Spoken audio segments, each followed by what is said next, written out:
Uy, lamunin mo ako. That sounds so wrong. Yeah, pikin mo mata mo.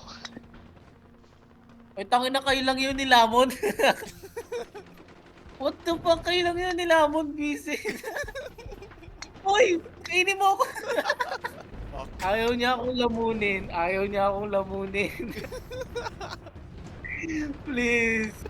Ayan, please. Please. Ayan, salamat. Oh, mines. Mines. Ay, tangin na, bastos naman kung sino yun. Tangin na, hindi na naman ako nilamon. Ang bastos talaga. Buti pa sa nakita nilamon niya. My God, I got a all in one. Ala, talagang diretso kay Nathan. What the fuck? Ayan, lamunin mo pa ako. Sahan mo ang aking balls. Yes. Putang ina, ayan, layo. Tangin na, dito na nga lang.